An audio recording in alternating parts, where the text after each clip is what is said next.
In this video, I'm going to be sharing with you some of the common mistakes small businesses make. You may want to stay till the end of this video because the lessons that I'm going to share with you are lessons that are not for only business people, but these lessons cut across life. And at the end of it all, I'm going to share my top 3 lessons that I have learned are the common mistakes we make as individuals and as people, not necessarily just because we are into business. Coming up. And I'm going to talk about these in 7 main points or 7 main areas of our business structure. The first one is in the formation, the beginning. There are some misconceptions sometimes people have that when you get into a business, you get rich. When you start a business or if you're an entrepreneur, then you become rich. And it is so because of the glamorous lifestyle some entrepreneurs are living. Listen, one of the things you have to do is that don't compare your beginning to someone else's achievement. Entrepreneurship is very difficult. It is hard to do. But the fact that it is difficult and hard to do doesn't also mean that you cannot do it. So don't have the misconception that once you get into entrepreneurship, you are going to get rich. No, you would have to put in the work. You will have to work harder. You will have to go through the mill to actually get the results. And that's what happens at the formation stage. Another thing that we have to look at is partnership. Sometimes we get partnership wrong. Just because you have been friends with somebody for so many years does not necessarily mean that you can go into partnership with the person. These things happen at the formation stages. So sometimes certain people are friends, some of them are even family and all of that, and they believe that they want to start a business, they are getting into the business. No. One of the things you have to understand is that when you are going into partnership with somebody, you are looking at the strength of the person, what the person is bringing on board, and there must be that kind of agreement as to what we are going to achieve. If the person is somebody that you can trust, you can work with, you can rely on, the person has the vision and the business at heart, then the two of you can work together in achieving this. The second thing and the second point that we always have misconceptions and make mistakes on is in sales. Some of the mistakes we make on sales is 1, wrong pricing, 2, wrong product or service, and 3, assuming the product is the most important component of the business structure.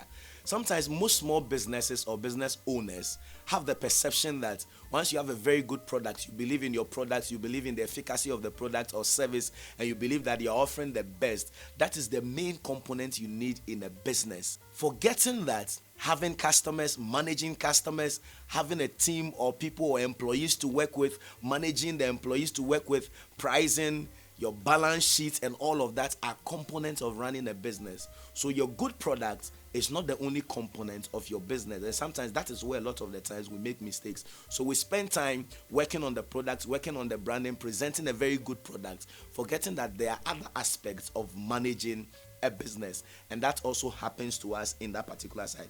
The third point is on administration. Listen, if you do not have the skill, if you do not have the ability, if you do not have the quality to manage, when you start a business, you have to start looking at either acquiring the skills or learning to understand how to manage and how to grow and how to scale a business. There are people who are entrepreneurs, all they do is just idea generation. There are people who are good marketers, all they do is sales. And the fact that you're a good marketer or you are good at sales or you are good at generating ideas does not mean that you can manage and grow a business successfully.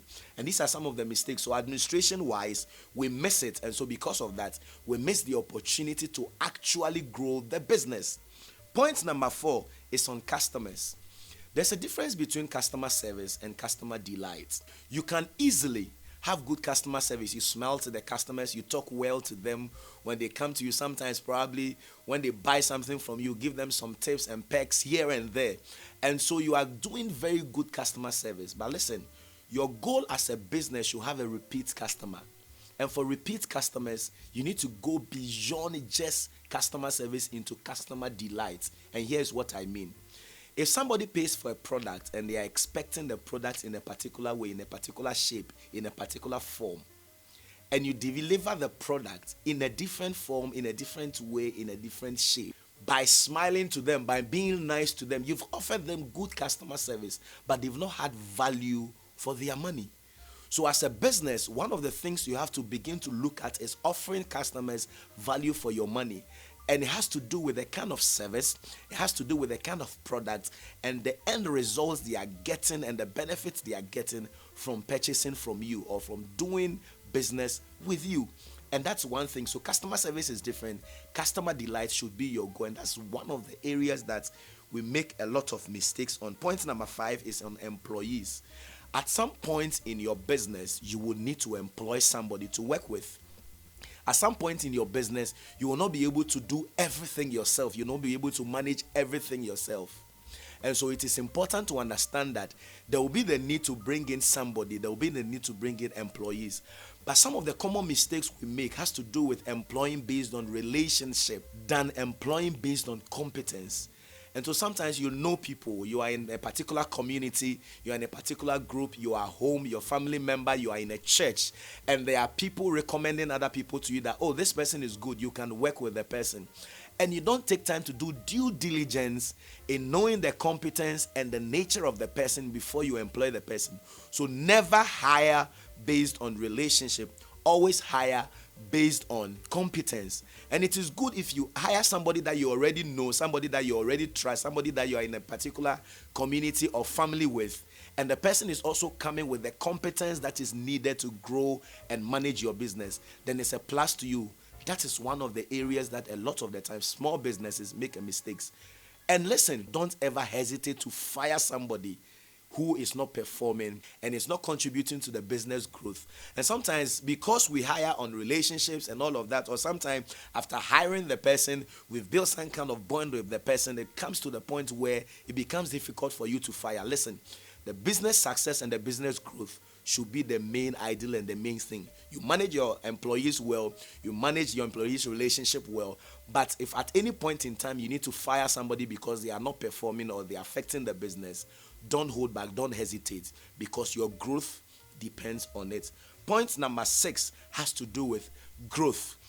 Business growth is very important, and sometimes the business gets to a point where some small businesses will need extra capital. One of the things you don't want to do is to go in for extra capital at the expense of losing so much.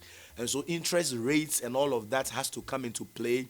The kind of extra capital you go to, whether you're going to venture capitalists or you are going to angel investors, the kind of terms that they give you, certain percentage of shares that they owe in the business and all of that is something that has to be discussed. Another thing is expanding too quickly. When businesses realize that they are serving so many customers and then business seem to be coming in, there is the misconception sometimes that, okay, because we are growing, let's expand. Sometimes you need to take your time.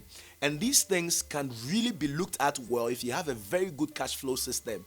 If you look at balancing your books very well, bookkeeping very well, it is going to help you to be able to know at what point you need to expand. Another thing that we get wrong is wrong classification of capital and revenue expenditure.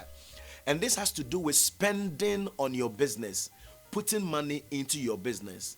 One of the things you would want to do is to put money in income generation and profit making activity of the business when you start a business. And so the fact that you are just spending money and sometimes you realize that your movement is becoming difficult and you're like, let me put money into buying a vehicle. If the vehicle you are going to buy or the car you want to buy to use as a business owner is contributing directly and bringing in profit and income into the business, your movement, then sometimes it is worth it. But sometimes it is just your convenience you are thinking about. So don't put money in wrong things and eventually lose so much and then run your business into a ditch. And the last point has to do with relationships. And I think that I talked briefly about that in the introductory part where we spoke about formation or where we spoke about the employees. One of the things we have to understand is that at the end of the day, your integrity as an individual, your integrity as a business should be one thing that you should always look out for. So when people come to you and transact business with you, there are certain business practices that you need to get right. There are certain laid down fundamental principles that you need to get right. Listen, if you cut the corners, if you burn bridges, if your integrity is not the most important thing for you, you might be forced to be doing certain business practices, which for now, you might just have your way around it and be making money or be making a lot of sales. But in the long run, it is going to hurt your business. It is going to affect you. And listen, When some of these things begin to affect you, there's nothing you can do about it. And so relationship, and another thing I want to encourage that people do is that you have to have relational thinking in mind. Don't only think about what you will get today and now. Have the future at hand. And so when you are dealing with people, when you are dealing with other suppliers, when you are dealing with partners, when you are dealing with employees, your goal is to make sure that you deal with everyone on good terms, on great terms, so that at the end of the day, you can always be working with people. You can always be getting the kind of resources you are getting from the same people. Sometimes some small businesses who are into production buy things on credit from some suppliers, and it takes a long time for them to pay.